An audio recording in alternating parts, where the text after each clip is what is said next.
9절 말씀입니다. 요한복음 5장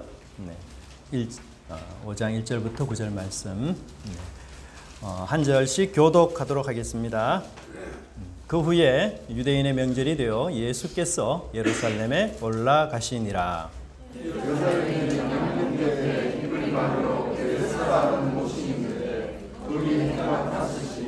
그 안에 많은 병자, 맹인, 다리 저는 사람, 혈기 마른 사람들이 누워 물의 움직임을 기다리니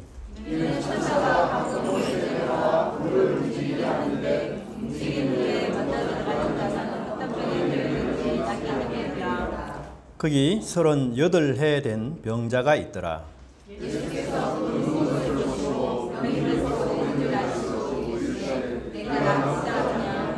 병자가 대답하되 주여 물이 움직일 때에 나를 못에 넣어주는 사람이 없어 내가 가는 동안에 다른 사람이 먼저 내려가나이다. 같이 보겠습니다. 그 사람이 일어서 자리를 들고 걸어가니라. 이날은 안식일이니. 아멘. 네. 우리 옆에 좌우분 보시면서 환영 인사 같이 좀 했으면 좋겠습니다. 반갑습니다. 네, 잘 오셨습니다. 네, 잘 오셨습니다. 감사합니다. 네, 몇 주 만에 오랜만에 보이는 분도 계시고 환영하고 반갑습니다. 제가 그 30대 초반에 안동에서 잠시 한 5년, 한 4년 6개월 목회를 한 적이 있습니다. 그때 안동은 굉장한 시골이었어요. 그래서 눈에 보이는 게 다 논밭이고 그 다음에 언덕이고 농사 짓는 분들이고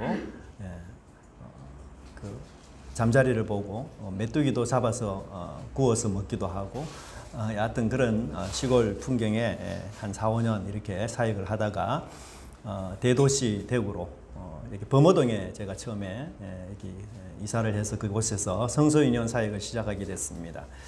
그때 아마도 우리 사무엘이가 한 2년, 초등학교 2학년 정도 된 친구였는데요. 어느 날 갑자기 학교에 갔는데 시간이 돼도 돌아오지 않는 것이었습니다. 얘가 학교 마치고 돌아올 시간이 충분히 됐는데도 왜 돌아오지 않지? 조금 기다리다가 도저히 궁금하기도 하고 또 불안하기도 해서 이제 동네 주변을 열심히 뒤지고 찾아서 아무리 이제 그 찾았는데 얘가 어디 있었는가 하면은 그 시골에서는 도저히 맛볼 수 없는 그 게임장에 들어가서 저희들이 그때 당시 아마 100원짜리 용돈을 한 몇 개 준 것 같아요. 그래서 나름대로 자기가 하고 싶은 게임을 100원짜리 몇 개를 동전을 넣고 열심히 하고는 이제 동전이 다 떨어져서 더 이상 할 수가 없잖아요. 그때부터는 옆에 서서 구경꾼이 되는 겁니다. 그래가지고 한 오후 4시, 5시 정도까지 구경을 한 것 같아요. 정신없죠. 뭐 시간 가는 줄은 모르고. 그래서 제가 그 게임 하는 장에서 우리 아들을 급하게 찾아가지고 참 감사하고 다행이다 싶어서 그렇게 데려온 경험이 있습니다. 사실 여러분 우리가 시골이 좋긴 하지만 시골과 또 도시의 삶이 굉장히 많은 또 차이가 있고 이 도시가 주는 어떤 매력들 이런 것들도 무시할 수 없는 그런 부분들이 분명히 있습니다. 오늘 본문을 보니까 예수님이 자기 시골 가나 지방에 계시다가 이제 도시가 되는 예루살렘으로 올라가는 그런 상황을 여기서 기록하고 있습니다. 근데 보통 유대인들이요, 웬만해서는 이 예루살렘 성으로 가지 않고요, 1년에 어른들이라면, 성인들이라면 적어도 3번의 절기 때에는 항상 예루살렘 이 도시로, 성으로 올라가야 됩니다. 그 3번의 절기가 이제 유월절, 오순절, 초막절, 이렇게 3번의 절기가 있습니다. 그 외에도 이제 이스라엘에게 5대 절기라 해서 많은 절기가 있어요. 근데도 불구하고 이 3번의 절기만큼은 모든 유대인 남자들이, 성인들이 의무적으로 예루살렘에 올라가서 하나님께 제사를 드리고 그래서 하나님께 경배를 해야 되는 그런 의무가 주어져 있습니다. 그래서 아마도 예수님이 어른이신데, 성인이신데 그런 유월절이나 혹은 오순절 혹은 초막절이라는 이 절기 때문에 예루살렘으로 그렇게 올라가신 것 같아요. 근데 이제 이 우리 요한복음에서는 분명히 이때가 언제다, 어느 절기다 이렇게 말하고 있지는 않습니다. 이날은 이제 절기 같으면 굉장한 축제 아니겠어요? 우리가 뭐 추수감사절만 하더라도 우리가 하나님께 1년 동안 농사 지은 것 주신 은혜 감사해서 우리가 잔치도 하고, 그죠? 여러 가지 과일도 하나님께 내놓고 그렇게 하지 않습니까? 이 유대인들도 이 절기, 축제 이런 참 많은 사람들이 모여서 축제를 벌리고 기뻐하고 감사하고, 그리고 더군다나 이날은 또한 안식이에요. 그러니까 얼마나 많은 사람들이 자유롭게 일하지 않고 남녀노소 누가 갈 것 없이 축제를 즐기는 그런 모습으로 웃으면서 교제를 나누면서 나왔습니다.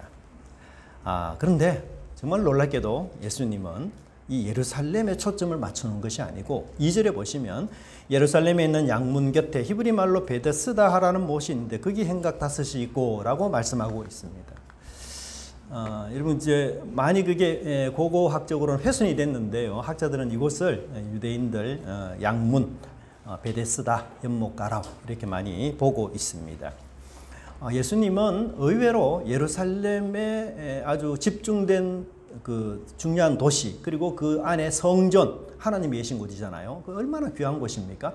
근데 모든 보편적이고 일반적인 사람들은 다 그곳에 가서 예배드리고 찬양하고 함께 절기를 축하하는 그런 행사를 하실 텐데 예수님은 예외적으로 여기 베데스다라는 연못으로 가셨어요. 이 베데스다라는 말은 히브리어로 2가지 뜻이 있는데요. 하나는 집, 하나는 자비 이런 뜻이 있습니다. 그래서 베이트라는 것은 집이고 헤세드라는 것은 인자, 자비. 그래서 우리말로 번역하면 은총의 집, 자비의 집, 은혜가 넘치는 교회 그렇게 볼 수도 있습니다. 베데스다, 은총, 은혜. 그리고 이 장소의 별명을 성경은 말하는데 양문이다 이렇게 설명하고 있습니다. 이 양문이라는 말은 양이 지나가는 문을 뜻하고 있어요. 그래서 아마 이 연못 근처에 양을 파는 시장이 따로 있었던 것 같아요. 그래서 그 양을 사서 하나님께 제물로 드려야 되잖아요. 근데 제물을 드리기 전에 이 못에 와서 양을 깨끗하게 씻고 그렇게 해서 이제 데리고 가서 하나님께 제물을 드리는 그런 형태의 못이었던 것으로 그렇게 볼 수가 있습니다. 근데 예수님은 이렇게 유대인들이 즐기는 축제일에 수많은 병자들, 특별히 맹인, 다리 저는 사람, 혈기 마른 사람, 혈기 마른 사람은 중풍병을 암시하는데요. 이런 사람들이 머문 베데스다 연못으로 가셨습니다. 만약 우리가 대구 시민으로서 대구시에서 축제를 한다. 그러면 여러분 그 축제에 가서 어디를 가겠습니까? 아마도 먹거리 쪽으로도 갈 수 있겠고 아마도 패션쇼 하는데 관심 있는 분들은 아니면 춤과 노래 경연장이 있는 곳으로도 갈 수 있을 것입니다. 근데 그 축제 날에 뒷골목에서 술 취해 인사불성에 빠진 사람을 챙겨주러 가는 사람은 거의 아마도 없을 것입니다. 아니면 냄새나는 노숙자들에게 다가가서 자신이 사온 이 커피를 한 잔 들면서 인생을 논하는 그런 사람들도 우리는 거의 찾아보기 힘들 것입니다. 근데 예수님은 이 종교적 축제가 화려하게 전개되는 이 성전 안이나 아니면 찬양이 있는 그런 곳 혹은 유명 인사들이 드나드는 그 곳, 그 예루살렘 성전으로 가신 곳이 아니라 가장 낮은 사람이 있는 곳으로 예수님이 발걸음을 옮기셨던 것입니다. 그래서 첫 번째 따라 하십시다. 예수님은 낮은 곳으로 가셨습니다. 네, 정말 불치의 병에 걸린 환자들, 이 사람들은 사실 우리 유대 사회 기준으로 보면요, 2류 인생, 3류 인생들이 모인 그런 사람들이었어요. 실패한 인생이에요.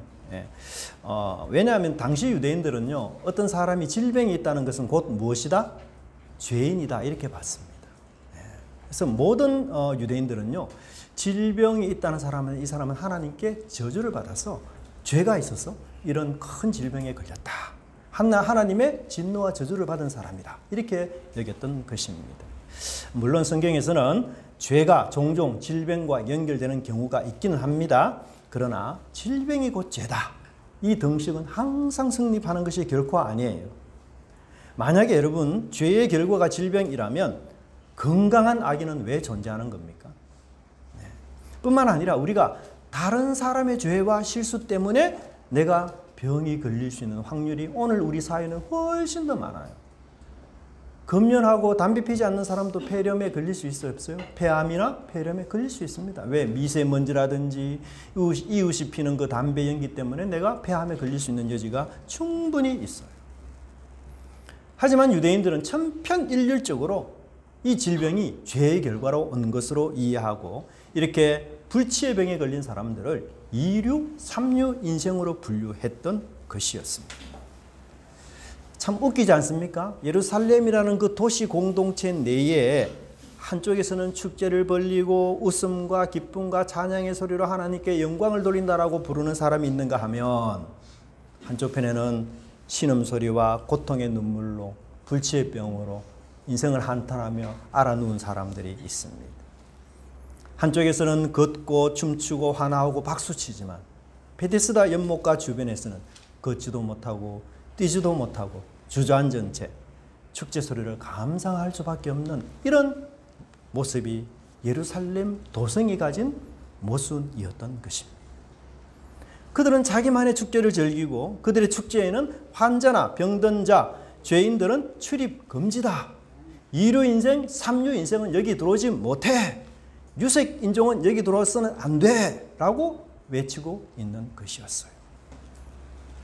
하지만 여러분, 사고를 당하고 싶은 사람이 도대체 어디 있겠습니까?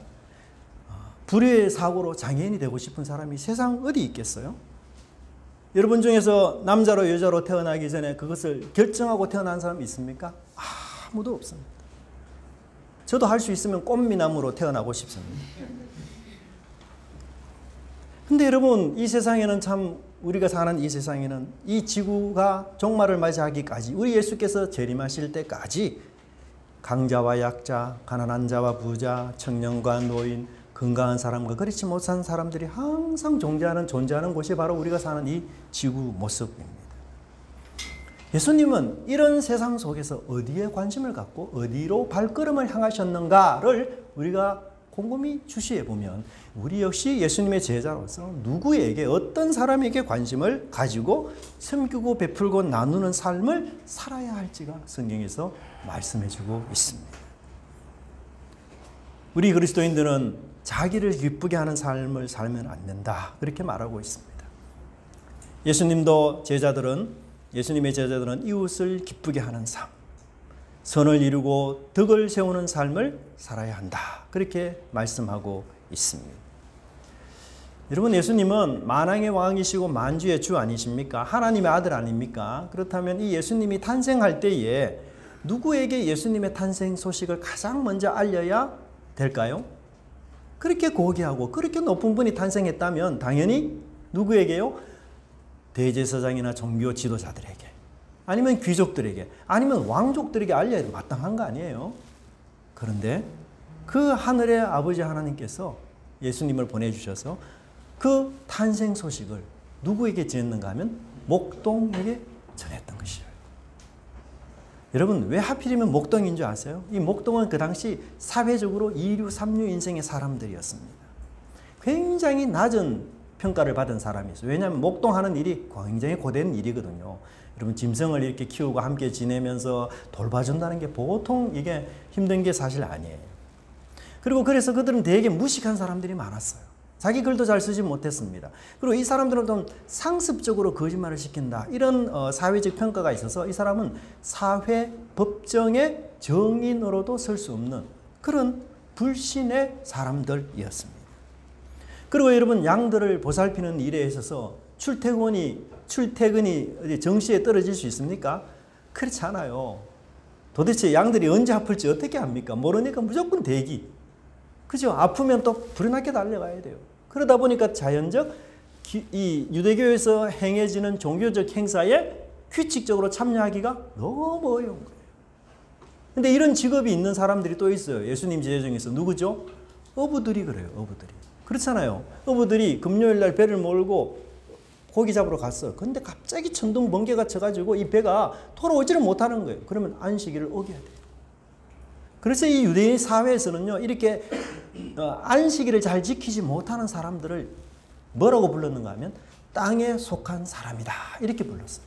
그리고 이 땅에 속한 사람들은 기껏 구원을 받아봤자 천국에 가서도 종노릇하고 노예 노릇하고 저기 구석에 박혀서 우리 시중드는 사람에 불과하다. 이렇게까지 유대인들이 하나님의 구원을 오해했던 것이었습니다. 그런데 그렇게 그 시대적으로 무시당하던 이 사람들을 예수님은 찾아오시고 자기의 기쁜 탄생 소식을 그들에게 제일 먼저 고지해 주셨던 것이었습니다. 왜 그럴까요? 상대적으로 의롭다고 자처하는 그런 종교적인 사람보다는 자신이 죄인이라는 의식을 갖고 사람들에게 이 복음이 훨씬 더 낮고 겸손한 마음의 사람에게 이 복음이 훨씬 더 잘 들어갈 수 있기 때문이었고, 예수님이 오신 이유가 바로 자칭 건강한 자가 아니라 나는 약한 자다, 병든 자다 라고 생각하는 사람에게 오셔 목적이기 때문에 그런 것입니다.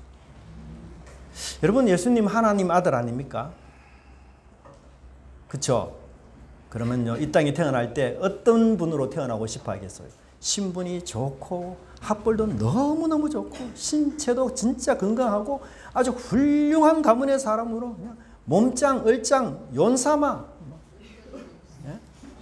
사람들이 보기에도 이야, 예수님 정말 너무 자랑할 만한 구식이 많은 분이시구나. 이야, 정말 흠모할 만한 분이시구나. 어떻게 사람들이 저렇게 세상의 조건을 골고루 다 갖출 수 있단 말이지? 그렇게 감탄하는 분이 바로 예수님이었다면 우리는요, 예수님을 좀 더 쉽게 메시아로 믿었을 거예요. 그리고 우리가 전도하기도 훨씬 더 쉬웠을 거예요. 그냥 용모에 다 반하지 않습니까? 연사마 이야기하면. 연사마보다 훨씬 더 미남이신데 뭐, 예? 전도하기 얼마나 쉽겠어요. 여러분, 예수님의 성육신을 보십시오. 세상에 이런 기준이나 기대치에 전혀 못 미치게 예수님 태어나셨어요. 마구간에서 태어나셨습니다. 제대로 된 교육받지 못했습니다. 신분이나 직업이 별 볼일 없는 분이셨어요. 예수님의 아버지 요셉은 예수님이 성인이 되기 전에 이미 돌아가셨습니다. 그래서 홀 어머니 밑에서 예수님 자라야 하셨어요. 더군다나 외모는 굉장히 초라했습니다. 그래서 사람들이 예수님이 30대 초반의 외모였지만 몇 대로 봐셨어요? 50대로 보셨어요. 50대. 네가 나이가 50도 되지 못했는데 그러고 요한복음에 나오지 않습니까? 몰락한 다윗 왕가의 혈통으로 태어나셨어요. 그리고 더군다나 로마 제국의 식민지 나라 백성 중 한 사람으로 태어났어요. 누가 이런 사람들을, 누가 이분을 메시아다, 예수님이다, 우리를 구원하러 오신 분이다 이렇게 믿을 수 있겠습니까? 여러분, 만약에 여러분들이 이 세상에 태어날 때 누구의 자녀로 어떤 조건으로 태어날 수 있는지에 대해서 선택할 자유를 여러분에게 주었다 합시다. 그럼 예수님처럼 이렇게 태어나겠어요? 아마 저부터라도 그렇지 않을 겁니다. 사실 전혀 그렇지 않을 겁니다. 그럼 예수님께서 왜 이렇게 낮은 사람에게 관심을 가지고 그렇게 하신 이유가 도대체 뭔가 이거죠. 성경은 우리에게 이렇게 말하고 있습니다. 같이 한번 읽어보겠습니다. 시작. 우리 주 예수 그리스도의 은혜를 너희가 알거니와 부여하신으로서 너희를 위하여 가난하게 되시는 그의 가난함으로 말미암아 너희를 부유하게 하려 하심이라. 예수님은 하나님의 아들이시고 또한 하나님이셨고 모든 우주와 만물을 창조하신 분이 아니에요. 왕 중에 왕이시며 만왕의 왕이신 분이에요. 그런데도 불구하고 가장 낮은 삶 선택하시고 의인인 분이 죄인의 삶을 선택하셨고 하나님이신 분이 사탄의 시험을 받는 인간, 그리고 사람 중에도 더 낮은 종이 되어서 낮은 인간, 사람을 섬기는 인간으로 이 땅에 오셨습니다. 예수님이 죄인 되었기 때문에 우리가 무엇이 됐어요? 의인이 되었어요. 예수님이 낮아지셨기 때문에 우리가요 높아졌습니다. 예수님이 가난해졌기 때문에 우리가 뭐예요? 부유한 사람이 되어졌습니다. 저는 이 설교 준비를 제가 한 수요일쯤 벌써 다 했거든요. 근데 제가 어제 우리 성축 감사 예배 참여하고 장로님 말씀 좀 드려도 되겠죠? 네. 제가 참 장로님 정축 예배 참여하면서 잊지 못할 대접을 받았다. 그 생각이 참 많이 했어요. 제가 목회자로서 한 30여 년을 사실 우리 뭐 잔치 예배다 무슨 예배다 이렇게 잘 참석했잖아요. 그런데도 불구하고 정말 너무 융숭한 대접을 받았고, 참 오신 분들 다 가족처럼 생각하면서 그렇게 참 챙겨주시고 섬기고 베푸시고, 마지막에는 기름까지 참 너무 감사한. 저는 사실 우리 그 장로님 건축 현장에 가서 제가 뭐 건축하는데 돌 하나 치운 적도 없고요. 옆에 쓰레기 하나 치운 적도 없어요. 자, 아무것도 한 일 진짜 없습니다. 근데 이렇게 베푸시고 이렇게 하시는 걸 보면서 제가 이 성경 구절과 연결이 되게 생각이 나요. 야, 가난해지고 비우심으로써 오신 분들을 부유하게 하고 오신 분들을 기쁘게 하고 오신 분들이 풍성해지도록 하시구나. 전 너무 그때 감사해가지고요. 제가 잔치상에 좀 서성거리면서 뭐 도와드릴 일 없을까 이렇게 좀 김영숙 권사님하고 옆에서 쫄쫄 제가 따라다니면서 그렇게 했었어요. 제가 이름이 원래 서성태라서 잘 서성거립니다. 옆에서. 네, 서성거리다가 또 우리 집사람도 만나고 그렇게 했는데, 하여튼 너무 제가 감사하더라고요.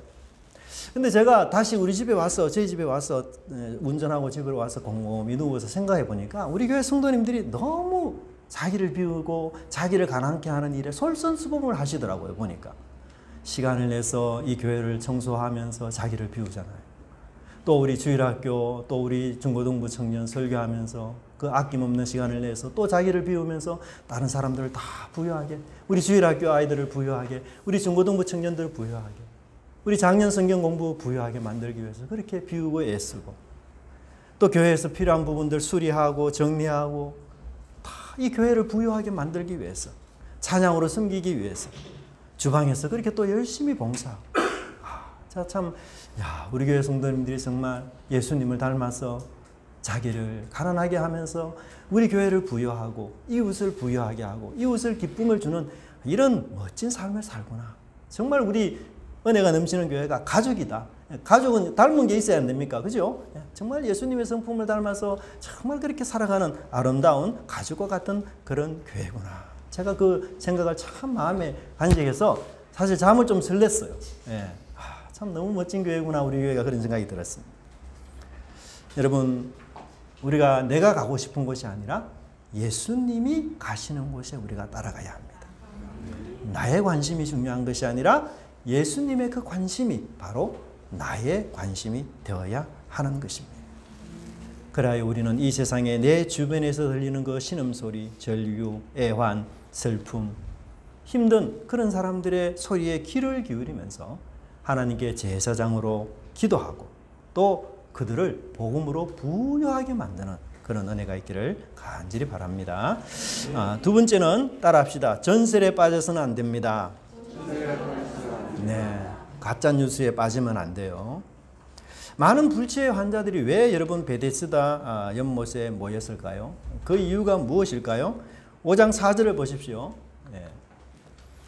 이는 천사가 가끔 못에 내려와 물을 움직이게 하는데 움직인 후에 먼저 들어가는 자는 어떤 병에 걸렸든지 낫게 되밀어라. 여러분, 이 베데스다 안에는 이상한 전설이 있었어요. 이 우물 속에 물이 한 번씩 이렇게 움직일 때마다, 여러분 혹시 그 온천수 같은 경우는 물이 이렇게 용소처럼 서서 올라오잖아요. 그런 현상이 일어날 때마다 눈에 보이지 않는 천사가 왔다 갔구나. 그리고는 그곳에 가장 먼저 뛰어드는 사람이 어떤 병에 걸렸든지 다 낫는다. 그런 생각을, 그런 소식이 그 속에 퍼져 있었습니다. 근데 사실 이건요, 확인과 검증이 불가능한 가짜 뉴스예요. 그렇지만 환자들은 자신의 이 치유 불가능한 병, 이 병을 고치기 위해서 오랫동안 그 베데스다 연못의 전설에 사로잡혀서 그 연못 주위를 배회하면서 떠나지 못하고 있는 그런 삶을 살고 있었던 것이었어요. 왜냐하면 다른 곳에서는 불치의 병이 아예 고치지지 않거든요. 고쳐준다는 말도 없어요. 그런데 이 베데스다 연못만큼은 적어도 나을 수 있다라는 소망, 가짜 뉴스라도 그런 소망이 있기에 사람들이 그것을 소망 삼아 자신의 인생을 거기서 드리고 투신하고 있었던 것이었습니다. 하지만 그것은 환자들에게는 사실 희망 고문에 불과했습니다. 여러분 환자들끼리 오래 같이 누워 있으면 친구가 되기도 하고 또는 뭐 동료가 되기도 하지 않습니까? 하지만 이 우물에는 경쟁 장소였습니다. 한번 물이 동한다라는 소식이 퍼지기만 하면은 선후배도 부자지간도 친구도 아무도 없습니다. 가장 먼저 그곳에 뛰어들어야만 자신의 평생 숙제인 이 불치의 병 그게 낫는다라고 생각했기 때문에 모든 사람이 경쟁해서 가장 그곳에 먼저 뛰어내리는 아주 무자비한 장소가 바로 베데스다 목가였습니다. 그곳에는요 1등만 의미가 있어요. 2등은 아무 소용이 없습니다. 왜? 1등만 고침을 받거든요. 1등만 성자가 되는 아주 비정한 세계입니다. 평소에는 아무런 일이 없는 듯이 만나지만 그러나 속으로는 이 경계심을 절대로 늦추지 못합니다. 모두가 사실은 다 나의 경쟁 대상이에요. 저 사람의 성공은 곧 나의 실패다. 그것을 의미하기 때문입니다. 여러분 우리가 사는 세상에 이렇지 않습니까? 성공하고 출세해야 된다는 이 신화에 붙잡혔어. 그 우물 곁을 널 맴돌고 있는 거죠. 그래서 그 물이 한번 탁 동할 때 그때 그 찬스를 잡아야 돼. 한 번 오는 찬스가 언제 다시 올지 몰라. 그래서 우리는 그 찬스에 목숨을 겁니다. 인생을 겁니다. 내가 물속에 가장 먼저 들어가야 돼. 내가 선점해야 돼. 모든 경쟁자를 이겨야만 이 성공하는 세상 속에서 우리는 살고 있는 것이에요. 얼마나 고달프고 얼마나 스트레스가 많은 세상. 사실은 베데스다라는 말이 자비와 은총의 집이라고 하지만 사실은 자비는 눈 씻고도 찾아볼 수 없는 아주 무자비한 공간이 바로 베데스다 연못가였습니다. 베데스다의 신화는 허구며 전설이며 우리 인간이 닿을 수도 잡을 수 없는 무지개에 불과한 것입니다. 그들은 가짜 소문, 뜬 소문, 그 신화의 포로가 되어서 자신의 일생을 그 베데스다 연못가에서 부지런히 배회하면서 아무것도 얻을 수 없는 그 소득 속에서 그렇게 세월을 허송하며 보내는 것입니다. 여러분 사람들은 왜 그런 신화를 좋아할까요? 뭔가 믿어야만 심리적 안정을 찾을 수 있기 때문이에요. 여러분 이 세상에 우리 아무 소망도 없다. 아무 꿈도 없다. 그렇게 우리가 이 세상을 살아간다면 얼마나 우리 인생이 비참하겠습니까? 우리 청년들 보세요. 5포, 5가지 포기, 7포, 9포. 참 절망적인 세상이에요. 이 절망이 가득한 세상 속에서 꿈이라도 가져야 그나마 그 어려운 삶을 지탱하고 이겨나갈 수 있는 힘이 있지 않느냐. 그렇게 생각을 하는 거예요. 그래서 그 경쟁 가운데서 내가 출세하고 내가 원하는 것을 손에 쥐는 순간 드디어 행복은 나에게 올 것이다. 드디어 나는 큰 소리치며 이 세상을 당당하게 살아갈 것이다. 드디어 나는 대접을 제대로 받으며 살아갈 수 있을 것이다. 그것은 다 속임수에 불과한 것입니다. 여러분 어렸을 때 시골에 살면은 주로 많이 나오는 종류가 뭐죠? 도깨비 아닙니까? 저도 어릴 때 도깨비 얘기 많이 들었어요. 우리 도깨비 얘기 어른들 어떻게 이야기합니까? 어느 집사님이 밤늦게 산길을 가고 있는데 그 산길 언덕이 도깨비가 많이 나온다는 산이에요. 그래서 이 겁이 나죠. 아유 어떻게 도깨비를 만나는데 이러면서 조심조심 가는데 아이코 도깨비를 만났어요. 도깨비가 내기를 하자는 거예요. 야 실험해서 내가 이기면 너는 도깨비 나라에 평생 내 종이 되고 내가 지면 내가 물러가겠다. 그래가지고 이 집사님이 죽기 살기로 뭐 실험하잖아요. 붙들고. 근데 너무 감사하게도 꼭이요 하고 닭이 우는 거예요. 예. 그러니까 이 도깨비가 이제 불이 나게 도망을 가잖아요. 아유. 그래가지고 얼마나 안심이 됐는지 그냥 그 도깨비하고 싸워서 얼마나 또 피곤합니까? 그 해가 떠도 그냥 너무 피곤해가 잠시 눈을 붙였어. 눈을 붙이고 눈을 다시 떠서 보니까 옆에 뭐가 있어요? 사리빗자루 하나가 있는 거죠. 사리빗자루. 사리빗자루가 뭐죠? 자기가 그렇게 싸웠던 실험했던 도깨비인 거예요. 그게 인생이라는 거예요. 그게. 물론 우리가 이 인생이 자칫 뭐 아무것도 아니다. 그런 뜻은 전혀 아닙니다. 그런데 우리 인생이 이렇게 될 때가 참 많아요. 나 이거 아니면 죽는다. 나 이거 놓으면 죽을 것 같다. 그래서 그 도깨비하고 붙들고 실험하고 그렇게 지지 않으려고 애를 쓰고 잠 한숨 못 자면서 그렇게 수고하고 애썼는데 결국은 잡고 보니까 그게 실체가 아니고 허상인 거예요. 사리빗자루인 거예요. 행복이 아닌 거예요. 이 세상이 부질없다는 얘기 절대 아닙니다. 여러분 오해하지 마세요. 하나님의 형상으로 지어진 이 인간은 이 세상의 것으로는 어떻게 해요? 절대로 만족과 참된 행복을 얻을 수가 없어요. 여러분은 베데스다 연못가에 포로가 되어 있지 않습니까? 거짓되고 헛된 욕망을 우리가 가슴에 품고 그것을 이루기 위해서 베데스다 연못주의를 밤낮 배회하면서 인생을 허비하고 보내지 않습니까? 그건 전설이에요.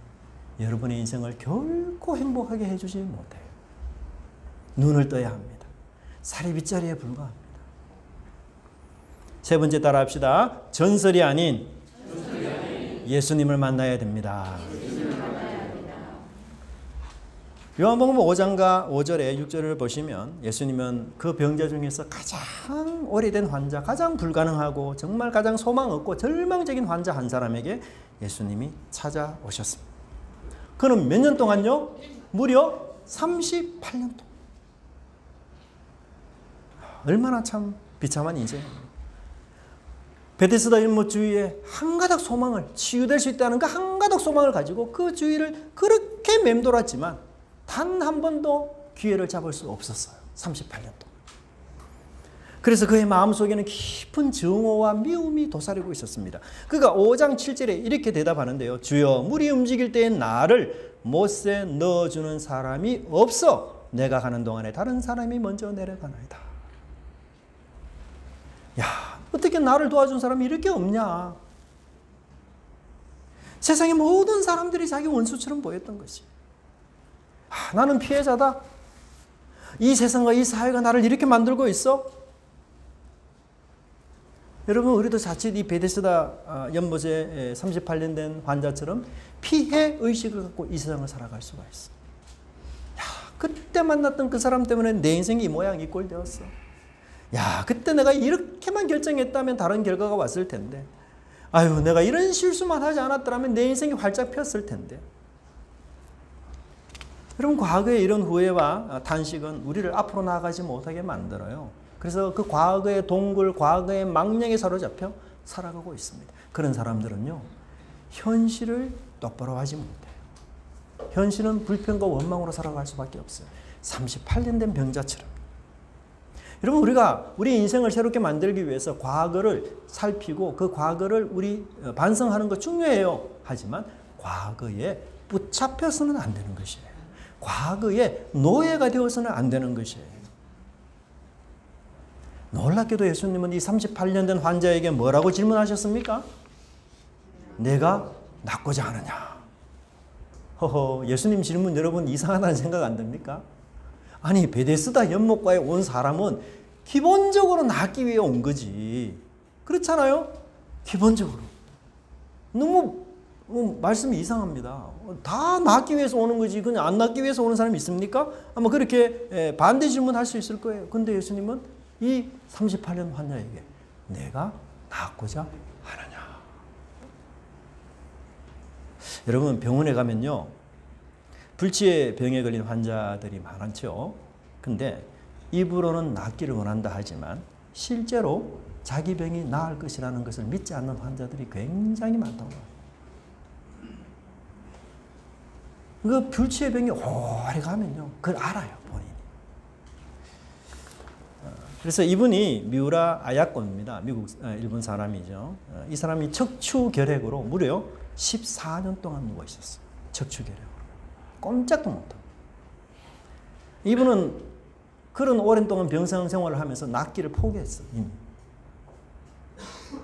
그래서 이 사람이 이런 그 고백을 이 질그릇에도라는 책에서 밝혔는데요. 아예 포기를 했습니다. 14년 동안 병상 생활을 해보니까 차라리 어떤 사람이 더 부러울까요? 죽은 사람이 더 부럽다. 그렇게 느낄 정도로 자신의 삶이 너무 처참했어요. 그래서 아예 낫기를 포기했어요, 이 사람. 그런데 여러분, 14년 동안 누워서 이렇게 살 의지가 다 꺾인 사람인데 무려 몇 년요? 38년 된 환자는 낫기를 그냥 다 포기한 사람이에요. 낫기를. 이 고통이 얼마나 더하겠습니까? 내가 낫고자 원하느냐? 라는 그 핵심적인 질문에 그는 뭐라고 말합니까? 아, 하나님, 나에게는 문제가 없어요. 문제는 이 사회고 문제는 내 이웃이에요. 너무 이상한 대답 아닙니까? 그는 생명을 얻고 치유하는 길에서 남에게 경쟁하고 이기는 것, 남보다 먼저 물에 내려가는 것, 남을 이겨야만 내 생명을 얻을 수 있다고 착각하고 있는 것입니다. 38년 된 이 환자가 이 우물가에 온 이유는 오직 낫기 위함이잖아요. 그 낫기 위함의 열망이 무엇으로 바뀌었습니까? 내가 먼저 내려가야 한다. 내가 경쟁에서 이겨야 한다. 내가 이 경쟁에서 살아남아야 한다라는 열망으로 바뀌어보고 말았던 거예요. 그래서 예수님은 네가 진정으로 낫고자 원하느냐? 라고 물으시던 것입니다. 38년 된 환자는 자기를 도와줄, 자신을 도와줄 이웃을 찾았지만 예수님은 이 사람을 찾아오셨습니다. 그는 나를 도와줄 사람, 이웃이 나의 소망이야 라고 마음속에 늘 절규했지만 바로 예수님이 그의 소망이 되신다라고 찾아오셨던 것입니다. 38년 전 이 환자에게는 나를 연못에 내려줄 이웃이 나의 큰 귀중한 사람이다. 내가 가장 좋아하는, 나를 귀중하게 여기는 사람이다. 이렇게 생각했지만 예수님은 너가 가장 소중한 존재다라고 말씀하셨어요. 유대인 종교가 규정하는 대로 이류 삼류 인생으로, 다른 사람의 덜레리로 내 인생이 빛나기 위해서는 나는 타인이 필요해 라고 생각했던 그에게 예수님은 너는 덜레리 인생이 아니야. 너는 나에게 가장 소중한 존재야. 내가 너를 고칠 수 있어. 내가 너에게 건강하고 힘찬 인생, 아름다운 인생을 줄 수 있단다. 너는 결코 이류 삼류 인생이 아니라 나의 보배야. 우리 옆에 사람들을 보면서 이렇게 좀 칭찬하면 좋겠습니다. 주님께 가장 소중한 분이십니다.